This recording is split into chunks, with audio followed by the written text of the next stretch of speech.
Ang prinsipe ay may mahika.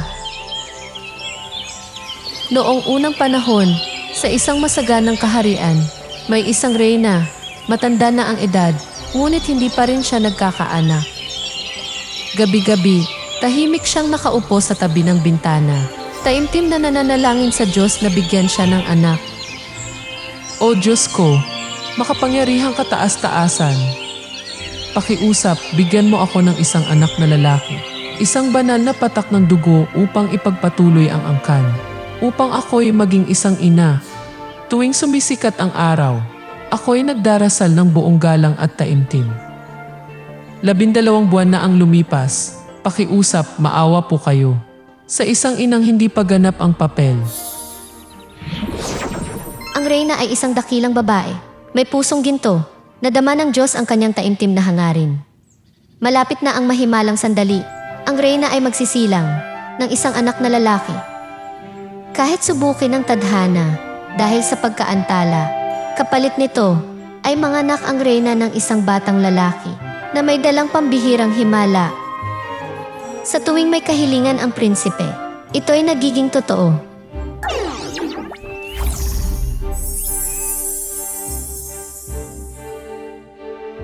Isang taon ang lumipas. Mahal na hari, ako po ay may napakagandang balita. Ang reyna ay nanganak ng isang prinsipe. Ang iyak ng tagapagmana ay narinig sa loob ng palasyo. Reyna, binabati ko po kayo. Nanganak kayo ng tagapagmana ng trono. Napakagwapo ng prinsipe. Maligayang pagdating, anak. Dumating ka na sa mundong ito. Ikaw ang magiging tagapagmana ng trono, ang pag-asa, ang liwanag, at ang kinabukasan ng buong kaharian na ito. Maganda, napakaganda. Lagi akong naniniwala na, balang araw ay lalaki ka, upang maging isang dakilang hari, isang matalinong pinuno, may malasakit at katapangan. O Diyos ko, ang ganda mo. Mahal kong anak, hindi mo sinayang ang taimtim na panalangin ng iyong ina araw at gabi. Pinagpala ng Diyos ang iyong ina na makilala ka ngayon. Alex, ngayon, ilalakad kita sa labas ha. Pupunta tayo sa Hardin, kung saan maraming magagandang hayop. Gusto mo bang pagmasdan ang mga munting hayop na kaibig-ibig? Gusto ko po. Gusto kong pumunta. Tara na agad. O ano yan? Anong klaseng nilalang ito? Alex, tingnan mo ng mabuti. Ano kaya ang maliit na nilalang na ito? Kuneho. Isang puting kuneho yan, Mama. Puting-puti at ang cute niya. Tama ka. Kuneho nga yan, anak. Ang galing mo, Alex. Maaga tayong nagising. Siguro gutom ka na, no? Naghanda si Mama ng masarap na tinapay para sa'yo. Yung puting kuneho. Kumakain ng damo. Mahaba ang kanyang tenga. Sobrang haba ang loro. Marunong magsalita. Lumilipad siya at masayang umaawit. Paro-paro. May grupo ng dilaw na paro-paro. Lumilipad paikot na parang sumasayaw. Ang ganda, Mama. Anong nangyayari? Ano ito? Bakit ang daming kakaibang hayop ang lumalapit sa reyna at sa prinsipe? Wala silang takot sa tao at parang sabay-sabay silang lumalapit na parang may hindi nakikitang puwersa. Ang bubuyog. Napakaliit. May malinaw na mga pakpak at lumilipad sa paligid ng ina. Raven, sigurado akong hindi ako nagkamali ng dinig. At malinaw din na hindi ako namamalikmata. Kung anong sinabi ng prinsipe, agad-agad iyong lumitaw. Hindi ka panipaniwala. Ilang simpleng salita lang at parang sumusunod ang lahat. Kumain ng tinapay na may matamis sa loob. Tama talaga. Si Prinsip Alex ay may kakaibang kapangyarihan. Sa madaling salita, anuman ang kanyang sabihin ay nagkakatotoo. Simula nang siya ay ipinanganak, napansin ko na maraming bagay na kakaiba. Tuwing siya'y magsalita, parang tumutugon ang kalangitan. Sandali lang. Ano ito? May isang nakakasilaw na liwanag na biglang lumitaw sa gitna ng silid. Hindi ito kidlat, ni hindi rin ito ilaw. Kumikislap ito na parang kristal sa liwanag ng araw. Ako ba? Ako ba'y nababaliw na? Tila ang langit ay kumakampi sa akin. May hawak akong bote ng pampatulog, isang espesyal na timpla ng bihirang halamang gamot. Kapag nailagay sa pagkain, sinumang kumain o makahina nito ay agad na makakatulog ng mahimbing kahit buong araw. Kailangan kumilos agad. Una sa lahat, lihim kong kikidnapin si Prinsip Alex. Dadalhin siya sa isang napakatagong lugar. Pagkatapos, gagawa ako ng isang perpektong palabas at ibibintang sa Reyna ang kapabayaan kaya nawala ang prinsipe. Kapag wala na ang prinsipe sa palasyo, ang lahat ng hinala ay ituturo sa Reyna, ang huling taong kasama niya. Sa sandaling iyon, kailangan ko lamang magpakalat ng ilang huwad na ebidensya at ilang chismis na may husay, sapat na para mapaniwala ang buong korte na siya mismo ang may kagagawa ng lahat. Ang Reyna ay pagbibintangan bilang isang pabaya at hindi karapat-dapat maging ina ng kaharian. At kapag siya'y nawalan ng kapangyarihan, wala nang sinuman ang makakapigil sa aking mga plano. Ano bang kabaliwan ang nangyayari sa aking palasyo? Nasaan ang mga tanod ng palasyo? Mga utusan? Mga abay? Mga gwardya? Nasaan kayong lahat nang nawala ang prinsipe? Nasaan ang anak ko? Alex, bakit napakaraming dugo? Hindi. Impossible ito. Isa lang itong bangungot, di ba? Alex, nasaan ka? Mahal na hari, kaninang umaga naglakad-lakad ang Reyna kasama ang prinsipe sa hardin ng palasyo. Nang kami dumaan, wala na po roon ang prinsipe. Kita ko po ng malinaw, noong oras na yon sa katawan ng Reyna, mas marami pa pong dugo kaysa ngayon. Isang malinaw na senyales na may seryosong nangyari. Pero wala pong sinuman sa paligid ang nakakita o may alam sa nangyari. Agad kong inutusan ang mga sundalo na magsanay at maghanap sa lahat ng sulok. Ngunit sa kasamaang palad, wala kaming natagpuan kahit anong bakas. Kailangang matagpuan ng prinsipe anuman ang mangyari. Kung buhay siya, dapat makita siya.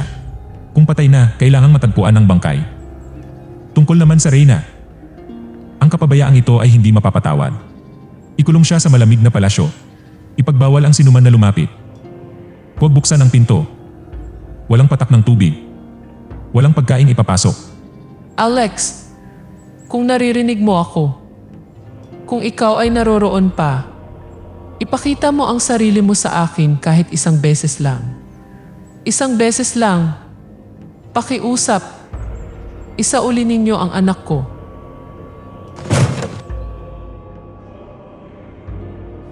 Mahal na hari, hinanap na po ng mga sundalo ang buong kagubatan, mula sa bangin hanggang sa damuhan, mula sa mga palumpong hanggang sa mga kuweba. Wala pong nalaktawang sulok. Ngunit, wala pong bakas. Walang pahiwatig. Walang yapa. Walang tunog ni anumang gamit ng prinsipe. Tumigil ka. Lumayas kayong lahat sa harap ko. Huwag kayong magsalita ng kahit isang salita pa. Kayong lahat, mga walang silbi. Mahal na hari, pakiusap, huwag po kayong labis na magdalamhati. Sa aking palagay, baka sakaling hindi pa naman talaga napahamak ang prinsipe. Maaaring may isang mabuting mamamayan ang nakakita sa kanya at tumulong. Baka sa isang araw, babalik ang prinsipe sa atin. Lahat ito ay kasalanan ng Reyna. Isa siyang ina na hindi man lang naprotektahan ang kanyang anak. Karapat-dapat pa ba siyang tawaging ina? Siya. Pinatay niya ang huling pag-asa ko. Ayokong makita pa ang mukha niya. Kahit isang beses pa. Ikulong ang Reyna sa hilagang toreng iyon, kung saan ang pader ay kasing lamig ng yelo at kahit ang araw o buwan ay hindi umaabot. Isara ang lahat ng daan. Walang sinuman ang maaaring pumasok. 7 taon. Walang sinumang lalapit. Iyan ang utos ko. Haring, kung magpapatuloy pa ito, natatakot ako. Hindi na mabubuhay ang Reyna. Hindi siya kumakain o umiinom ng maraming araw. Unti-unting nanghihina ang kanyang kalusugan. Pakiusap, isipin mo muli. Sa kabila ng lahat, siya pa rin ang Reyna ng buong kaharian at ina ng prinsipe.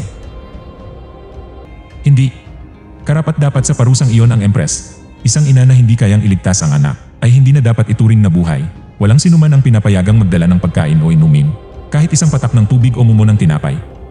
Hayaan siyang maramdaman ang sakit at dahan-dahang mamatay sa kalungkutan bilang tunay na kaparusahan sa kanyang kasalanan. Alex, hindi naniniwala ang ina. Paano ang isang ina ay maaaring matulog lang sa mismong sandali na nawala ang kanyang anak na lalaki? Diyos ko, tinawag mo ba ang ina mo? Humingi ka ba ng tulong?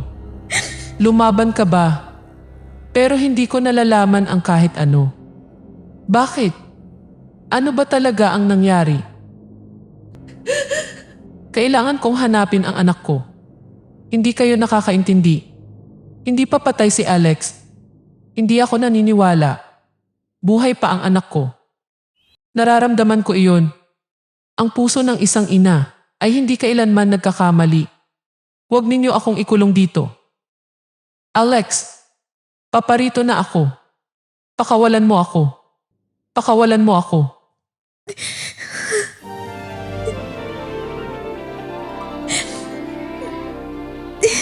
Reyna, huwag mo na pong pahirapan ang iyong sarili. Kami ay mga anghel na isinugo sa mundo sa anyo ng mga puting kalapati. Narinig na ng Diyos ang taimtim ninyong panalangin. Kami ay ipinadala rito, dala ang pagkain, inumin at pag-asa. Hindi ko kailangan ng pagkain. Hindi ko kailangan ng tubig. Ang tanging kailangan ko ngayon ay para dalhin ako ng mga anghel. Palayo sa madilim na lugar na ito. Kailangan kong hanapin ang aking anak na lalaki. Sa kaibuturan ng puso ng inang ito. Alam ko, sigurado ako na ang anak ko ay hindi patay. Alex, naghihintay ka kay mama para iligtas ka. Tama ang inyong sinabi, Reyna. Buhay pa ang prinsipe, ngunit nasa panganib. Ang traidor na kusinero sa palasyo, ang siyang nag-imbento ng kasinungalingan. Inakusahan kayo na walang basehan at palihim na dinukot ang prinsipe. Itinatago niya ang katotohanan upang makuha ang ganap na tiwala ng hari. Diyos ko, Alex, buhay pa ba talaga siya? Ngunit kung siya ay buhay pa at nakakulong sa kamay ng isang masamang tao, bawat segundo na lumilipas ay isa na namang sugat sa puso ng isang ina. Mga anghel, tulungan ninyo akong makalabas dito. Hahanapin ko ang anak ko anuman ang mangyari. At ang sinumang may sala sa pangyayaring ito ay kailangang pagbayaran ito. Reyna, mangyaring huminahon muna kayo. Ang unang bagay na dapat gawin ay kumain at uminom kayo upang mabawi ang inyong lakas sapagkat ilang araw na kayong hindi umiinom kahit patak ng tubig. Sa ngayon, bulag na sa katotohanan ang hari. Nadala siya ng mga kasinungalingan ng kusinero kaya kahit makalabas kayo ng tore, wala rin kayong magagawa. Pero sa tuwing ako'y pumikit, muling lumilitaw ang imahe ni Alex. Ang aking munting anak, mahina, nag-iisa, nasa gitna ng mga dumukot sa kanya. Naririnig ko siya, ang kanyang tinig na tumatawag sa ina. Nakikita ko siya, ang kanyang takot na mga mata. Sa gitna ng makapal na kadiliman, paano ako mananatiling kalmado kapag ang sariling anak kong laman ng aking laman ay labis na nangangailangan ng kanyang ina? Pakakalina ng loob, Reyna. Ang munting anak ninyong lalaki ay hindi isang karaniwang tao. Taglay ng prinsipe, ang isang dakilang himala na mismong Diyos ang nagkaloob. Bawat salitang lumalabas mula sa tapat na puso ng prinsipe ay kayang maging realidad. Isang araw, kapag lumaki na ang prinsipe, malalaman niya kung sino talaga siya. Sa panahong iyon, mabubunyag ang katotohanan at mapapawalang sala ng prinsipe ang kanyang ina. Sa pamamagitan ng mahiwagang salita, babaliktarin ng prinsipe ang paninirang puri at ibabalik ang katarungan sa pusong sugatan ng ina na matagal nang naghintay. Alex, ang munting anak ko. Ibig sabihin, balang araw, babalik ka. Tiyak iyon. Hindi maaaring namatay ka. Mabubuhay ako. Hindi para sa akin, kundi para sa iyo. Makaraan ang maraming taon. Ang swerte ko talaga. Simula nang mapasa kamay ko ang batang iyon mula sa pagiging isang walang pangalan, naging pinakamayaman ako sa kaharian. Sa bawat wala lang niyang binabanggit. Sa tuwing may hiling siya, dumadaloy ang ginto, hiyas, lupa at pagkain. Namumuhay ako tulad ng hari dahil sa kanyang bibig. Ang prinsipe na may himala ay tunay na regalo ng kapalaran na inilalaan para sa akin lamang. Pero ngayon, hindi na ganoon kasimple ang lahat. Lumaki na siya, hindi na inosente tulad noong bata pa siya. Nagtatanong na siya tungkol sa kanyang tunay na mga magulang, sa dahilan kung bakit siya iniwan at sa mga malabong kwentong ginawa ko noon. Kapag nalaman niyang nagsinungaling ako, kapag nagsimula siyang pagdudahan ang nakaraan, lahat ng aking pagsisikap, lahat ng aking plano'y mawawala na lang bigla. Kailangang maingat ko siyang kontrolin. Bago pa man mawala sa kontrol ang lahat, mag-aalok ako ng tila mapagmahal na mungkahi. Hikayatin siyang umalis sa palasyo at manirahan sa isang tahimik na lugar hanggat maaari ay malayo.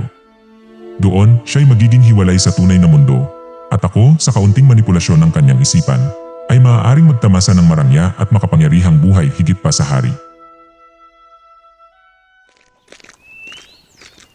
Tatay, ang tagal na simula nang huli mo akong dinalaw. Ako sobrang nag-iisa. Bawat araw na lumilipas ay isang nakakabagot na araw. Ang mga puno lang ang kaya kong kausapin para damayan ang sarili ko. Tatay, maaari mo bang tumira rito kasama ko? May sapat na lugar dito para sa'yo. May hardin ng mga bulaklak na gusto mo noon at isang maliit na lawa ng isda. Kung nandito ka, mas magiging masaya talaga ako. Anak ko, sa totoo lang, matagal ko nang naiisip yan. Matanda na ako at hindi na ganoon kaliksi ang aking katawan gaya noon. Hindi ko na kailangan ang kayamanan o kapangyarihan, kundi isang mapayapang lugar upang mapanatag ang aking pagtanda. Anong uri ng tirahan, tanong mo? Isang maluwang na mansyon na may masaganang hardin, lawa ng isda, silid-aralan, mainit na kusina, mga bantay sa paligid, at isang maliit na kapilya upang magmilay. Kung yan ang sinabi ni Itay, ano pa ang hinihintay natin? Wala namang mahirap dyan. Sana. Tayong dalawa ni Itay ay nakatira sa isang palasyong napakagarbo, mas maganda pa kaysa sa mga kwento sa engkanto. Dapat may 100 silid ang palasyong iyon at ang bubong ay gawa sa pulang diamante. Sa loob ng palasyo may libo-libong tagapaglingkod. Nasa sandaling marinig ang tinig ni Itay, agad silang pupunta sa kanya at susundin ang bawat kagustuhan niya. At ako kasama ko si Itay araw-araw. Diyos ko, hindi ka panipaniwala. Ang palasyong ito ay mas marilad, napakagarbo at kamangha-mangha pa kaysa tirahan ng hari. Mga pader na marmol, kisam na may diamante at libu-libong tagapaglingkod na palaging nakapaligid para maglingkod sa akin. Lahat lumilitaw sa aking mga mata na parang isang panaginip. Tunay kang henyo. Alex, hindi lang dahil sa himala, kundi dahil sa pagkakaroon mo ng napakagandang puso. Lagi kong naaalala ang utang na loob ko sa aking amang nagpalaki sa akin. Palagi kong kinikimkim ang sama ng loob dahil iniwan ako ng aking mga magulang mula pa noong ako'y sanggol pa lamang. Ngunit habang ako'y lumalaki, lalo akong binabagabag ng tanong sa isipan. Kahit papaano, nais ko pa rin malaman kung sino ang aking tunay na mga magulang at bakit nila ako tinalikuran. At pagkatapos nyon, anuman ang nangyari sa kanila ay wala na akong pakialam. Nararamdaman kong hindi ko kayang mabuhay kung patuloy na nababalisa ang puso ko. Sa tanong na yon, gusto kong makilala sila kahit minsan lang sa buhay ko, upang personal kong itanong at marinig ang sagot mula sa kanila. Hindi dahil kailangan ko silang tanggapin uli, kundi dahil kailangan ko ang katotohanan. Diyos ko, tama ang kinakatakutan ko. Nagsisimula na siyang pagdudahan ang nakaraan. Nagsisimula na siyang mangarap na makita ang kanyang tunay na magulang. Kung makikita lang niya ang kanyang ina, lahat ng kasinungalingan sa ngayon ay mabubunyag. Hindi ito pwedeng mangyari. Kailangan ko siyang agad na ilihis. Hilahin siya palabas ng delikadong pag-iisip na ito. Ama, ano ang nangyari? Lalo pang pumuti ang mukha mo. Ano ng problema? May sakit ka ba? Hindi. Ayos lang ako. Iniisip ko lang ang kinabukasan mo. Anak, pwede mo namang ipagpaliban muna ang paghahanap sa tunay mong mga magulang. Hindi kailangang magmadali. Ngayong ikaw ay nasa tamang edad na, ang mabuhay ng mag-isa ay maaaring malungkot. Bakit hindi mo subukang hangarin ang isang mabait na asawa? Yung taong kasama mo tuwing paggising sa umaga, at kasama mo rin sa pagbahagi ng lungkot at saya tuwing gabi. Tama nga. Bakit hindi ko naisip yon? Marahil masyado akong naghahanap ng malalaking bagay na nakakalimutan kung kulang ako ng isang tunay na kaibigan. Kaya naisin kong magkaroon ng isang mabait, maawain At palaging nandyan sa umaga at gabi. Isang taong mapagkakatiwalaan ko at mamahalin ko habang buhay. Mahal kong minamahal. Anong pagkain ang gusto mong kainin ngayon para maihanda ko ito ng maingat? Sabihin mo lang, aalagaan ko ang bawat detalye para wala kang dapat ipag-alala. Oh only God, hindi pa ako nakakapag-isip ng mabuti at kakasabi ko lang ng isang hiling at lumitaw na siya. Bukod pa rito siya ay napakaganda parang diwata at ang kanyang boses ay malambing parang hangin sa umaga. Hindi ko akalain na bibigyan ako ng buhay ng isang asawang napakaganda at marunong mag-alaga. Salamat sa pagdating mo sa buhay ko. Huwag mong sabihin yan, masyadong formal pakinggan. Hindi ako dumating dahil sa tungkulin. Dumating ako dahil tumibok ang puso ko para sa'yo. Ipinanganak ako para magmahal, mag-alaga at samahan ka. Sa saya man o lungkot, sa tagumpay man o pagsubok, palagi akong nasa tabi mo. Hindi lang siya ang nag-aalaga sa akin.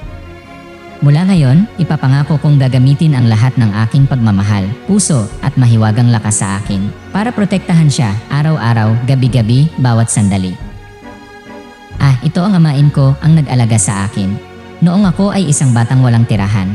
Siyang nagturo sa akin ng bawat salita, tama at mali. Para sa akin, hindi lang siya ama, kundi siya ang tanging tao na aking pinagkatiwalaan ng walang kondisyon. Swerte talaga. Naagapan kong mabago ang direksyon ng iniisip niya. Agad siyang nahulog sa bitag ng pag-ibig at pansamantalang nakalimot sa mga tanong tungkol sa kanyang pagkatao. Hindi ako maaaring maging kampante, pero kahit papaano ang inosenteng pag-ibig na ito ay makakapag-abala sa kanya ng ilang panahon at sapat na yon para maisaayos ko ang lahat. Talagang natulungan mo ako, Itay, na makahanap ng isang himala na hindi ko man lang pinangarap. Kaya ngayon, gusto kong isama siya sa isang lakad. Sa hardin ng palasyo kung saan namumukadkad ang mga puting rosa sa daanan. Nakabitin ang mga punong willow sa tabi ng lawa at sumasayaw ang mga paboreal sa paglubog ng araw. Gusto mo bang sumama sa amin sa paglalakad at magkwentuhan? Mabuti, napakabuti. Humayo na kayong dalawa. Ngayon ang unang araw. Sa bagong paglalakbay ninyo, lubusin niyo ang kaligayahan. Ako naman marahil dahil sa mga alalahanin nitong mga nakaraang araw. Medyo bumaba ang aking kalusugan. Gusto kong magpahinga. Humayo na kayo at tandaan na alagaan ang isa't isa. Opo, kaya nais naming maglakad muna. Magpahinga ka muna, Ama. Utosin kong ihanda ng mga tauhan ang halamang saan na gusto mo, na may bango ng jasmine at longan para makapagpahinga at makatulog ng mahimbing. Hindi na ito ayos. Hindi ko maaaring hayaan na magpatuloy ang mga pangyayari. Bawat araw na kasama ko siya ay araw na inilalantad ko ang sarili ko sa panganib na mabunyag. Hindi na siya inosenteng bata. Isang tamang tanong lang ay maaaring ilantad ang lahat ng kasinungalingan na itinayo ko sa loob ng maraming taon. Hindi siya ay isang panganib, isang nagbibilang na bomba na malapit sa akin. Lahat ng aking minimiti ay nasa aking mga kamay na. Isang marangyang tirahan, mga kayamanang punang bodega. Kapangyarihang bumabalot sa lahat ng dako. Ngunit ang batang iyon lang ang huling tinik na natitira. Panahon na para tapusin ito. Hanggat siya ay nabubuhay, hindi ako magkakaroon ng katahimikan. At ang bago niyang magandang asawa perpektong piyesa, hayaang ang kanyang pagmamahal ang magdala sa kanya. Sa huling patibong, nawawasak sa kanyang buhay.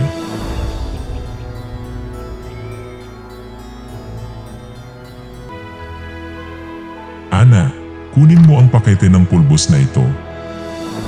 Ngayong gabi, kapag kumakain ang asawa mo, dahan-dahang iwisik ito sa honey grilled beef o sa onion cheese soup na pinakapaborito niya. Tutulungan ng ulam na ito si Alex na mas gumaling ang pakiramdam at mas mahalin ka pa. Ama, hindi. Ang paketing ito nakilala ko agad. Hindi ito pampalakas kundi lason. Bakit mo gusto akong pumatay sa taong pinakamamahal ko? Wala siyang kasalanan. Ang puso niya ay dalisay, mabait at hindi pa kailanman nakapanakit ng sinuman. Lintik, hindi ko inakalang ganun siya katalino at talas ng isip. Akala ko isa lang siyang manikang, nilikha mula sa isang hiling.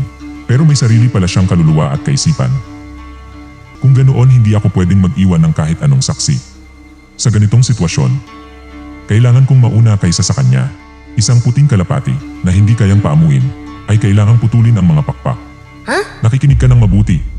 Kung hindi ka susunod sa mga sinabi ko, kung susubukan mong magrebelde o magtapon ng lihim sa iba, huwag mong asahan na makakalabas kang buhay sa palasyong ito. Kapag kumilos na ako, wala ka ng pangalawang pagkakataon para magsisi. Bakit? Bakit pinapagawa mo sa akin? Ang ganitong kasamaan? Anak ka ng ama ko, ang taong pinag-aruga mo. Ang tinuruan mula pagkabata. Hindi ko kaya gawin iyon. Hindi ko kayang patayin ang minamahal ko. Kung hindi ka titigil, sasabihin ko sa kanya ang buong katotohanan. Na ikaw mismo, ang ginagamit ako, para patayin siya. Mas matalino ka kaysa sa iniisip ko. Pero napaka-inosente. Akala mo kaya mo akong kalabanin. Pinalaki ko ang batang yan mula nang mag-umpisa siyang magsalita. Damit, pagkain, ako ang nag-asikaso. Isipin mo, ako ba ang paniniwalaan niya? Ang ama-amahan niya sa loob ng 20 taon? O yung kararating lang ng ilang araw? Pinakamainam. Alamin mo ang lugar mo at makinig ka sa akin. Pakikinggan mo ako, wala kang mawawala. Patayin ng isang tao, may papalit na iba. Bibigyan kita ng marangyang buhay, kumpleto sa pag-aalaga. May maglilingkod sa iyo araw at gabi. Kung gusto mo, ipapakasal kita sa isang mayaman at makapangyarihan. Para hindi mo na kailanman alalahanin o maramdaman ang pagkakawalay. Hindi ko talaga maintindihan. Bakit galit ka sa kanya hanggang sa gusto mong patayin siya? Wala siyang ginawa para saktan ka. Isang mabuting tao at inosente lamang. Pero tama ka, ako ay isang mahina lamang na babae. Kakaunti pa lamang ang panahon ko sa kanya. Wala pa akong matibay na pwesto sa puso niya. Kung tutol ako ngayon, ako ang unang mawawala ng lahat. Kaya ayos lang. Susundin ko ang gusto mo. Magaling. Sa wakas na intindihan mo na. Kunin mo itong pulbos, ihalo sa sopas o inihaw na karne ng hapunan. Siguraduhin ubusin ni Alex. Tandaan mo, magpakita ka ng normal. Huwag hayaang magduda siya. Pagkatapos niyang kumain, epektibo ang lason eksaktong 1 oras pagkatapos. Mahiga siya ng malalim at mula roon, hindi na siya magigising. Doon, ikaw lang ang aasam na ihatid siya sa silid niya. Ako na ang bahala sa iba pang mga detalye. Alex, umakyat ka na sa kama. Humiga ka at takpan ang sarili ng kumot. Pakiusap. Manalig ka sa akin. Huwag kang magtanong. Huwag kang gumawa ng ingay. Nasa panganib tayo. At mabubuhay ka lang kung gagawin mo ang sinasabi ko. Anong sinasabi mo? Bakit biglang sinasabihan mo akong humiga at takpan? Anong nangyayari? Sabihin mo sa akin, huwag kang manahimik. Sundin mo ako. Agad kang pumunta. Kung patuloy kang magtatanong, mawawala ang oras, ang buhay mo.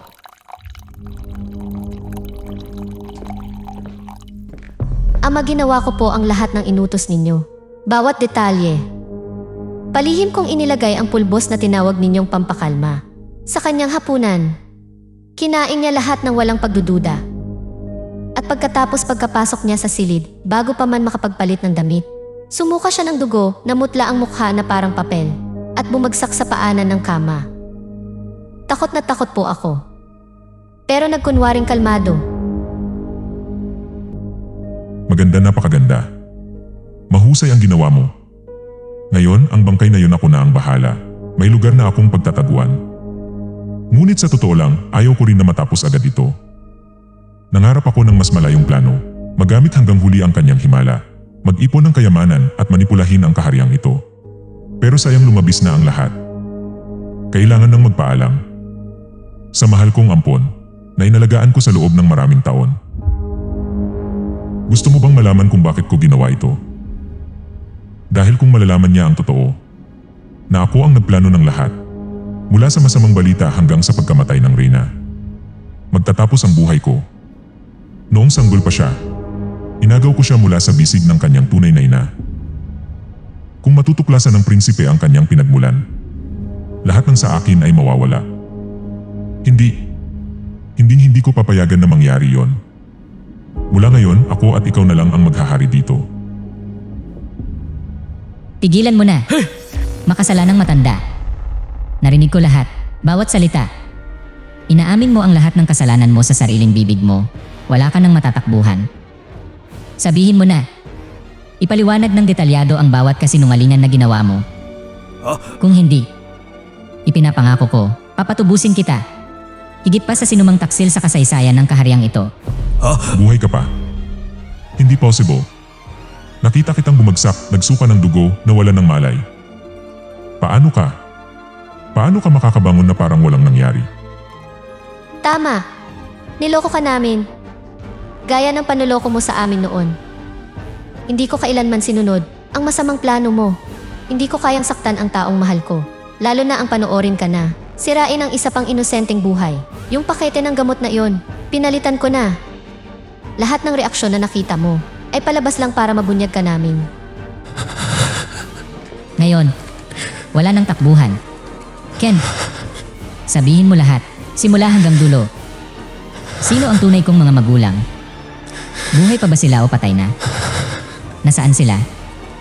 At ikaw, paano ka nasangkot sa buhay ko? Bawat salitang sasabihin mo ay magpapasya sa iyong kapalaran. Huwag mo akong patayin. Pakiusap. Sa lahat ng ito, inalagaan kita. Inalagaan kita na parang anak ng 2 dekada. CJ, sasabihin ko ang lahat. Mula nang matuklasan ko ang reyna at ang bata sa gubat, hanggang sa pagplano ko ng pagdukot at peking pagkamatay, hindi na ako magtatago. Pero patawarin mo ako. Alex, inalagaan kita mula pagkabata. Aba, ano kaya yan? Bakit maraming kakaibang hayop ang lumalapit sa reyna at prinsipe? Hindi sila natatakot sa tao, kundi parang may invisible na lakas na humahatak sa kanila. Ang bubuyog. Maliit, may mga pakpak na malinaw. Lumilipad sa paligid ng inay. Halang Diyos, hindi ako nagkamali ng pandinig. At malinaw na hindi nalito ang aking mga mata. Agad lumitaw ang sinabi ng prinsip. Hindi ka panipaniwala. Ilang simpleng salita lang ay sumusunod ang lahat ng bagay. Kumain. Tinapay. Na may matamis na palaman sa loob. Tama talaga. Talagang may mahika si Prinsipe Alex. Sa madaling salita, katuparan ng hiling. Mula nang ipanganak ang prinsipe, napansin ko na ang mga kakaibang bagay. Sa bawat salita niya, parang tumutugon ang langit at lupa.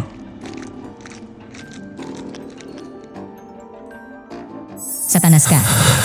Nangahas kang magbitag, magplano, pinilit ang aking ina, mamuhay sa malamig na kulungan sa loob ng maraming taon. Pinaalayo mo ang ina sa anak, pinuputol ang ugnayan ng dugo, sinadlak ang pamilya ko sa trahedya. Lahat para sa iyong kasakiman. CJ, mula ngayon, mamumuhay ka bilang isang pugot na aso. Pagkain ay uling lamang, at tuwing magbubukas ka ng bibig, isang kulang apoy, ang susunog sa iyong mukha, upang parusahan ka at paalalahanan sa iyong mga kasalanan. Mainit. Diyos ko, nalulunod ako sa apoy. Nasusunog ang balat. Pakiusap. Patawarin mo ako. Hindi ko na kaya. Ang apoy sa tiyan ko ay sinusunog ang lahat ng laman. Kung gusto mong parusahan ako, patayin mo na ako. Ang paghihirap na ito, mas masakit pa sa 100 beses na kamatayan. Hindi. Hindi ka karapat-dapat mamatay. Kailangan mong mabuhay. Dadalhin kita pabalik sa palasyo. Ipapakita kita sa harap ng trono ng hari, sa gitna ng plaza kung saan nagtitipon ang mga tao. At ikaw ang laluhod at aamin sa bawat kasalanan. Ikaw ang gumawa ng trahedya. Ikaw ang durugin ng katotohanan na tinakpan mo. Iyon ang nararapat na parusa para sa isang salot na tulad mo. Inay, narito na ako. Ako ito, ang anak mong si Alex. Naririnig mo ba ako? Alex, mahal kong anak. Totoo ba talaga na ikaw yan? Totoo ba talaga ito? O nananaginip lang ako ng ganito? Buhay pa ang ina niya. Ang reyna, ang babaeng palaging binabanggit niya gabi-gabi. Ang babaeng kasama niya sa bawat panaginip. Buhay pa siya. Ma, ako ito. Si Alex mo. Totoo ito. Hindi ito panaginip. Buksan ang pintuan ng tore agad. Ilabas mo ang aking ina kaagad. Nasaan ang mga tagapaglingkod? Buksan ang mga tanikala. Alisin ang mga bakal na harang. Alisin ang bawat bato ngayon din. Ibalik ang aking ina, ang tunay na reyna, pabalik sa palasyo ng kaharian. Mahal kong ina, salamat sa langit. Salamat sa tadhana na pinahintulutan kang mabuhay hanggang ngayon. Ilang taon na ang lumipas, pinapangarap kong mahawakan ka. At ngayon, natupad na ang pangarap na yon. Buhay ka pa. At nahanap na kita. Ito talaga ang anak ko. Ang titig na iyon, ang tinig na iyon. Ang karisma. Hindi kita malilimutan. Kahit isang gabi sa buong mga taon. Sa wakas ay naghintay na ako ng araw na ito. Ang araw na tatawagin mo ako. Iyakapin mo ako. At tatayo sa tabi ko ng ganito. Inay, tapos na ang lahat. Natapos na ang mga araw ng paghihirap. Dadalhin kita sa lugar na nararapat sa iyo. Isang palasyo na puno ng liwanag, kung saan wala ng dilim o mga tanikala. Mula ngayon, lagi akong magiging kasama mo. Isang pader na magpoprotekta sa iyo mula sa kasinungalingan at kasamaan. Ang masamang kusinero na yon, ang nagpasira sa aming pamilya, ginawa ko siyang itim na aso, na maghihirap sa buong buhay niya, kakain ng uling at maglalabas ng pulang apoy, tulad ng isang sumpa na hindi kailanman malilinis. Kamahalan, sa loob ng maraming taon, nabuhay kayo sa tawanan, masarap na alak, at musika. Naaalala niyo ba ako? Ang reyna na minsan ay nasa tabi niyo, na nagbigay sa inyo ng tagapagmana? Naisip niyo ba, paano ako nabuhay? Sa malamig na toreng bato, humihinga pa ba ako? May sapat pa bang luha para umiyak? O isa na lang, natuyot na bangkay, tahimik at nabubulok, walang nagmamalasakit. Anong nangyayari? Ang reyna, hindi ba? Paano ka napunta rito? Paano ka nabuhay? At ang binatang iyon, mahalikang tindig, pamilyar na tingin. Sino siya? Sino siya at bigla na lang, ganoon na lang ang tindi ng tibok ng puso ko. Mahal kong ama, buhay pa ang reyna. At ako ang prinsip noong araw, ang tunay mong anak na inakalang nawala na magpakailanman. Ang masamang kusinero na yon. Sa oras na pagod na ang reyna sa hardin ng palasyo, ninakaw niya ako ng tahimik. Nilagyan ng dugo ng manok ang aking damit upang gumawa ng peking eksena. Lahat ng ito, upang paghiwalayin kami, linlangin ng ama, at agawin ang kapalaran ng ating pamilya. Ano ang sinabi mo? Hindi maaari. Ang lahat hindi ba matagal nang nakumpirma? Sa loob ng maraming taon, nabuhay ako sa katotohanan ito. Isang malupit na katotohanan na kailangan kong tanggapin. Ngunit ngayon, marahil buong buhay ko ay naloko ako, nalinlang ng isang maruming dula. Hindi ito maaaring mangyari. Tama. Mahal na ama. Alam ng kusinero ang isang lihim, na ang batang ito ng kaharian ay may kakaibang kakayahan. Ang anumang sinasabi ko ng taos puso, iyon ay nagiging totoo. Dahil dito, gumawa siya ng isang palabas na puno ng kasinungalingan para agawin ako, at wasakin ang ating pamilya magpakailanman. Siya ito. Siya ang traitor. Ang nagkulong sa aking ina sa dilim. Niloko ang ama. At ikinulong ako sa isang matamis na bilangguan buong pagkabata ko. Tingnan mo, ama. Hindi na siya tao. Ngayon siya'y kumakain ng naglalagablab na uling, at sa bawat pagbukas ng kanyang bibig, ay lumalabas ang naglalagablab na apoy. Parang kasakiman at kasalanan niya ang nagiging anyo. At ngayon, ipapakita ko ang kanyang tunay na anyo sa buong hukuman at mundo. Alam ko ang aking kasalanan. Nararapat akong mamatay. Pakiusap, mahal na hari. Pakiusap, mahal na prinsipe. Ang isa na minsan kong pinalaki. Pahintulutan niyo po akong mabuhay. Kahit pa ito'y nangangahulugang mamuhay sa pinakamadilim na sulok ng bilangguan. Tanggap ko na, basta't may iwan ko ang buhay kong ito. Earl, 3 lumipad. Dalhin siya sa piitan. Itali siya ng mga bakal na tanikala. Bantayan siya araw at gabi. Maghintay ng makatarungang paglilitis. Hindi. Anak, ikaw ang biktima. Naiintindihan mo ang sakit na ito higit sa sinuman. Kung nais mo, hayaan mong tanggapin niya ang parusang itinakda mo. Gawing isang itim na aso, habang buhay na kumain ng naglalagablab na uling, upang ang kanyang dila ay masunog araw-araw sa init. Reyna, mahal kong prinsipe, patawarin niyo ako. Ako'y parang bulad, parang bingi, naniwala sa kasinungalingan para ipatapon ang aking asawa, at ang aking anak ay naligaw ng maraming taon. Salamat sa pagbabalik ninyong dalawa, para magkaroon ako ng pagkakataong makatubos sa aking mga pagkakamali. O mahal kong ama, siya ang babaeng ito, kahit nahaharapin ang kamatayan, ay buong puso para sa akin.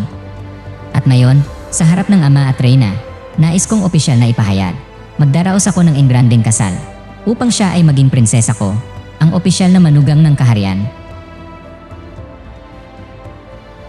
Sa wakas, ang lahat ay bumalik sa kani-kanilang lugar. Ang reyna ay nagbalik sa kanyang trono. Ang prinsipe na ngayoy isang bata, matalino at mabuting hari, ay pinakasalan ang matapang at mapagmahal na babae. Sila ay magkasama sa isang kaharian na puno ng pag-ibig. At mula noon sila inamuhay ng maligaya magpakailanman. Salamat sa panonood ng video ngayong araw. Kung nagustuhan mo ito, huwag kalimutang mag-like, share at subscribe sa aming channel para hindi mo ma-miss ang mga susunod na kawili-wiling video. May ideya o suggestion ka? Mag-iwan lang ng comment sa ibaba. Lagi kaming nakikinig sa inyong feedback. Kita-kits sa mga susunod na video. Magandang araw. Paalam.